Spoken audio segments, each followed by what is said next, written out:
Broadcasting live from the Business RadioX studios in Atlanta, Georgia, it's time for Coach the Coach Radio. Brought to you by the Business RadioX Ambassador Program, the no-cost business development strategy for coaches who want to spend more time serving local business clients and less time selling them. Go to brxambassador.com to learn more. Now, here's your host.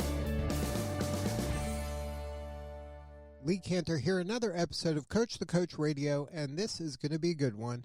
Today we have with us Lisa Danforth with Lisa Danforth Coaching. Welcome, Lisa. Thank you, Lee. I'm super excited to be here. I appreciate the opportunity. Well, I'm excited to learn what you're up to. Tell us a little bit about your practice, who you're serving, and how do you do it? Oh, excellent question.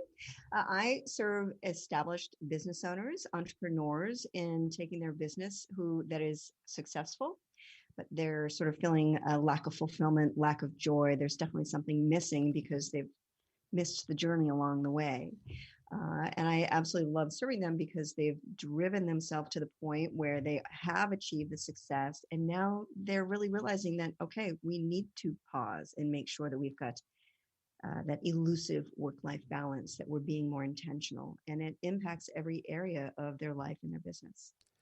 Now, from having done this work for a minute, how have you found, is there usually something that occurs in the entrepreneur that says, you know what, maybe I've been defining success a little too narrowly? Excellent question. A great example is this. I've been working with someone who's in the real estate business, and they've been in it for about 20 years. And she said, I'm finally at that place where I'm working with the clients I want to be working with, and I'm making the money that I want to be making, but something's missing. This isn't what I expected, and it's not what I wanted. So that right there is sort of the component of, you know what, I need to be more intentional, because it's not just checking things off the to-do list. It's not just making the money. It's who you become along the way and the impact that you can make. But does something occur, like does a light bulb go off, or does a life event happen, or does somebody like a best friend die? Like, is there something that occurs externally that kind of gives them this nudge that maybe, they put that ladder of success maybe on the wrong building? I will have to say that predominantly, no, it is an internal barometer that sort of goes off of. Again, I've been working my butt off for the last 20 years. I'm at that point where I said was success for me, but I'm not feeling fulfilled. In fact, there's a lack of fulfillment. There's a lack of joy. And I've invested 20 years of my life in this. So it's more of an internal trigger that they're recognizing, wait a minute, there's something that I'm missing. So it's something that they are just coming upon themselves. They're realizing that, hey, I'm working. I got all the stuff that I thought was important. It looks from the outside that maybe I have an ideal situation, but I'm feeling some kind of gap or some hole here. Exactly. It's lacking fulfillment. And it's hard to put really words to it. And that's where I find most people struggle. And then they have this sort of almost a shame around, I'm experiencing this amazing success. And on the outside, I look hugely successful, but on the inside, I'm struggling. And then that is really hard because it can trip them up in seeking the support, the advice, the direction that's going to help them move out of that space. Now, do you just think that this is part of the evolution of a human in their journey during their life, that they come to this point of kind of maybe reassessing priorities? Or is this something that, once you've checked so many boxes, this is the next logical box to check? I think it's more everyone's journey is different. So I believe along our path, we're going to recognize, wait a minute, this isn't what I want, or we're going to reprioritize. I think the pandemic really had people stop and say, are these really my priorities? Is this what I want to be doing? That is a big external sort of marker that shifts things up. But it's really along the way. It could be starting out. It could be midway. It could be at the end. but it's just being able to pause and look at these priorities that I said were mine, that I've been working so hard for, aren't giving me that feeling, that result, whatever it is that I wanted. So some people are blessed and they are able to recognize it before they're so far along with the path. Others wind up, like I said, after 20 years saying, this isn't what I expected and it's not what I wanted. So once they come to you and they have this kind of epiphany that life could be different and could be better, what are some of the kind of things you're discussing early on in the relationship? Oh, excellent question. It's interesting because I'm a business strategist, and where I normally start with are more of the soft skills. We gain a lot of clarity on who they are, what their identity is, what their beliefs are. Our beliefs drive our behavior, and our behavior creates the results that we're experiencing. So for me, the work I start with is more developmental or more holistic, whichever one you prefer. And then we move into more of the strategic of getting clear on exactly what it is that they want and the priorities that they need to take in order to get there, the priorities and the actions. Can you share a story of maybe a client you work with? Obviously, don't name any names, but maybe explain the struggle that they were having, and then through working with you, maybe the up leveling that maybe occurred after working with you. Sure. One of them was a business owner, but she also worked full time for another business. And she had been saying for about a year and a half, 2 years, that she was going to launch full time into her business by, August. She kept dropping the ball, missing deadlines, doing all sorts of stuff that is really not in alignment with who she is. And as her coach, I get to see, okay, this is not normal. So then I held up the mirror and just was like, can we chat about this? This, you've consistently committing to things and it's not happening. Do you really want to be doing this in the future? Is this something that is important to you? Is this goal still what you're shooting for? And she broke down into tears and said, I didn't expect to cry. I didn't expect to talk about this, but this is the first time in my life that I'm comfortable and I don't want to disrupt the apple cart. So we had to step back and pivot and go, okay, just because you've told all sorts of people, and that's what was tripping her up. She's like, I've told everyone's expecting me to go full time in my business, at this certain date. That's what was tripping her up. She wasn't listening to her internal, voice that's saying, this is not what I want right now. So when we stepped back, we paused and we gained clarity, she could then move forward with intention of, okay, I do want this. It's just not right now. And we put a strategy in place that's in alignment with the person that she is, with the business that she wanted to build, because we took some time to pause, Now, get clear on the outcome, and be intentional in her actions moving forward for the next year. do you think that part of your secret sauce when you're working with clients is your entrepreneurial background, like of having kind of lived through a lot of the challenges that maybe some of the clients have lived or going through right now, that you can see things kind of through a lens of somebody who's already kind of been there? That's definitely a component of it. I can see where my mindset, my beliefs have tripped me up in, stating that I want one thing, but behaving and acting in another way. So I can kind of see I see what's not being said or hear what's not being said, and I see what's going on. I like to say the golden thread that weaves the tapestry of their life, where they're inside of it all, they're having a hard time recognizing it. So yes, as a business owner, as a 28-year entrepreneur, I definitely am able to see trip ups along the way that someone else can't see for themselves, but also just I have been there. So creating that space for people to, as I call, look in the mirror and see what it is that they're choosing to do that's tripping them up, so that they can then explore it in a very safe and vulnerable way, instead of not wanting to pause and to look at what's going on through their mind and what the actions are that they're taking that are out of alignment with the goals that they keep saying that they want to achieve. Now, can you talk a little bit about your backstory of what got you from being an entrepreneur and a business owner to not, I'm not saying that you're not one now as a coach, but to move into the coaching as a kind of a calling, it sounds like? It is absolutely a calling.